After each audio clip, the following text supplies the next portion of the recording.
You look up at the night sky and you see stars, lots of them, thousands of them scattered across the darkness.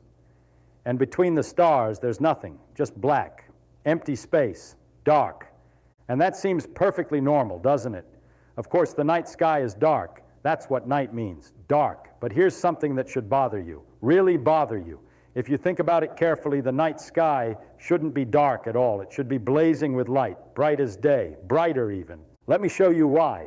Imagine you're standing in a forest, a very large forest that goes on forever in all directions, trees everywhere, as far as you can see and beyond.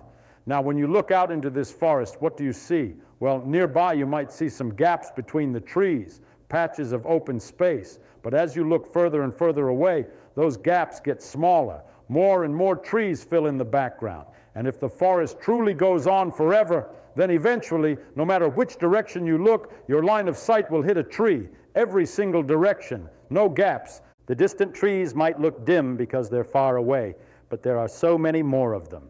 The nearby trees are bright but few. The distant trees are dim but numerous. And if the forest goes on forever, the numbers win. Your entire view becomes nothing but tree trunks, wall to wall, no gaps, no darkness. Now replace the trees with stars. If the universe is infinite, or even just very large and filled uniformly with stars, then every line of sight from your eye should eventually hit a star, just like every line of sight in an infinite forest hits a tree.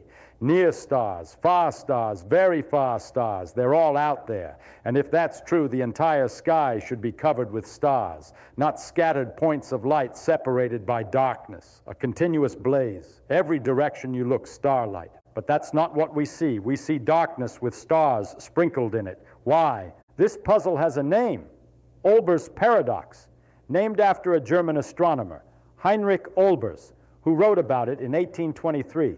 Though others had thought about it before him. The paradox is simple. If the universe is infinite and static and uniformly filled with stars, the night sky should be bright, not dark. But it's dark, so something's wrong with one of those assumptions.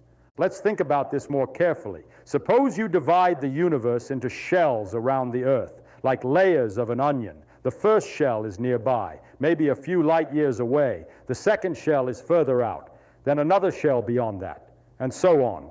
Now, how many stars are in each shell? Well, the volume of a shell grows with the square of its distance. If you go twice as far away, the volume of that shell is 4 times bigger, 3 times as far, 9 times the volume. So each shell contains more stars than the one before it.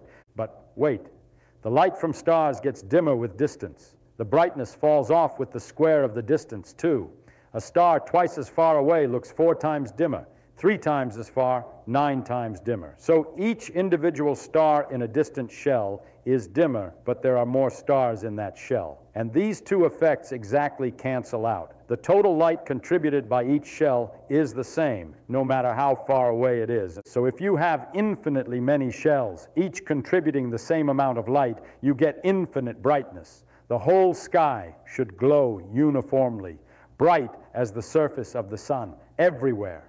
Clearly, this isn't what we observed, so where did the reasoning go wrong? Well, let's examine the assumptions. First assumption, the universe is infinite, or at least very large and uniformly filled with stars. Maybe that's wrong.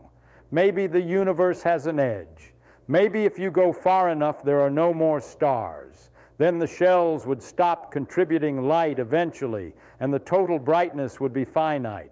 But this doesn't really solve the problem. Even if the universe is finite, if it's old enough and static, the light from all those stars has had plenty of time to reach us. Every star, no matter how far away, would still be visible if the universe has been sitting there forever. The night sky should still be much brighter than it is. Second assumption, the universe is static. It's been the same forever. Stars have always been shining. Time stretches infinitely into the past. Maybe that's the wrong assumption. Maybe the universe hasn't been here forever. Maybe it had a beginning. And here's where it gets interesting, because this is exactly what we've discovered. The universe is not static. It's not eternal. It had a beginning. About 14 billion years ago, the Big Bang. Before that, there was no light, no stars, no universe as we know it. So the stars have only been shining for a finite amount of time, about 14 billion years, give or take. And light travels at a finite speed, about 300,000 kilometers per second. Very fast, but not infinite. So in 14 billion years, light can only travel about 14 billion light years. That's as far as we can see. Beyond that distance, the light from stars hasn't had time to reach us yet. Those stars are out there, maybe, but we can't see them. Their light is still on the way. This cuts down the number of visible stars dramatically. We're not seeing an infinite universe.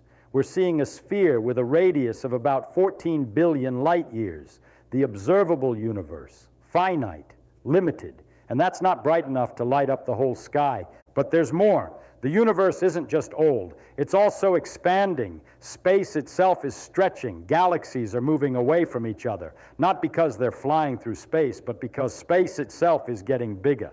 The further away a galaxy is, the faster it's receding. And this has a strange effect on light.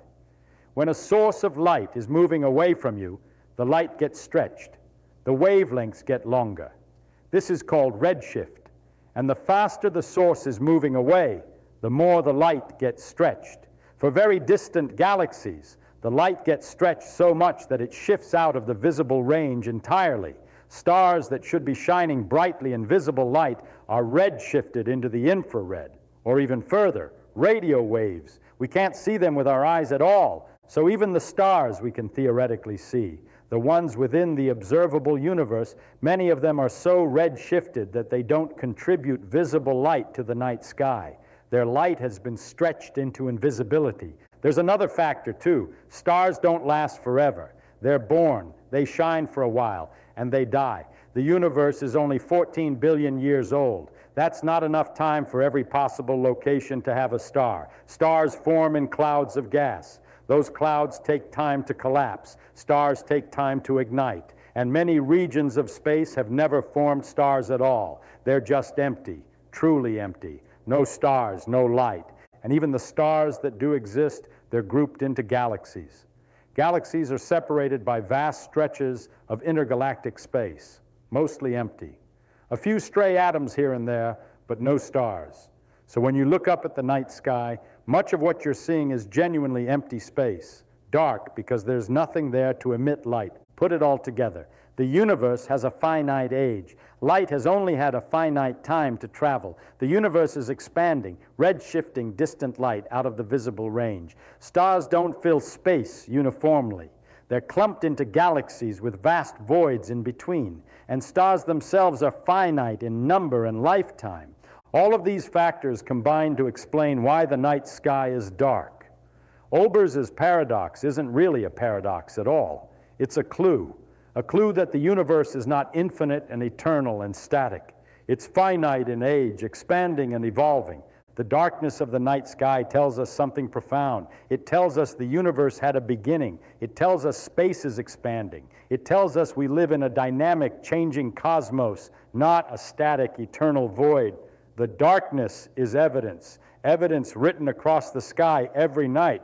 So the next time you look up and see stars scattered across the blackness, remember that darkness isn't empty nothingness. It's information. It's the universe telling you its story, a story of expansion, of youth, of change.